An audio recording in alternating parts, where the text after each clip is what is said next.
এভাবেই Donald Trump ও নেতানিয়াহুকে রাখা হয়েছে শয়তানের প্রতিমূর্তির পায়ের কাছে। পুড়িয়ে দেওয়া হয়েছে এই দুই প্রভাবশালী বিশ্ব নেতার অবয়ব। এই দৃশ্যটি ইরানের রাজধানীতে।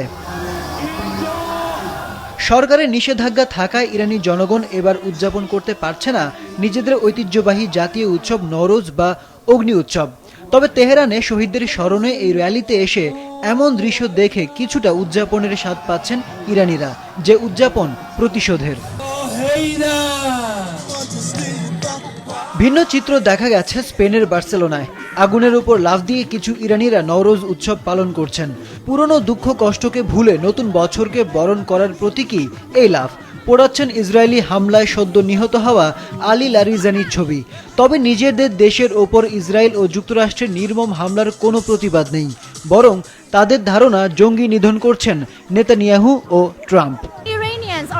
ব্যাপারটা এমন নয় যে ট্রাম্প ও নেতানিয়াহুর প্রেমে পড়ে গেছি আমরা, কিন্তু তারা যেটা করেছে আমরা এটাকে সমর্থন দিচ্ছি। তারা আমাদের স্বাধীনতার জন্য যুদ্ধ করছে।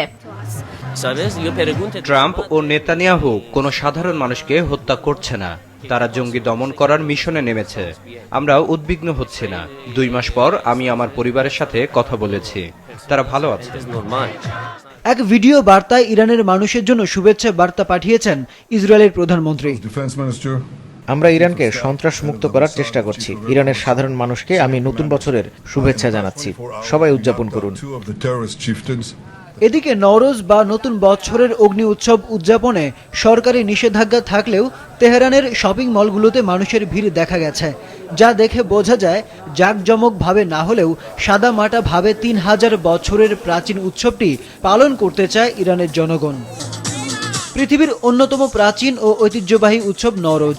ইরানে এটি এবার উদযাপিত না হলেও বিশ্বজুড়ে প্রায় 300 মিলিয়ন মানুষ প্রস্তুতি নিচ্ছে এই উৎসব উদযাপনের। আরিফুদ্দিন নবীন, মাছরাঙা, নিউজ ডেস্ক।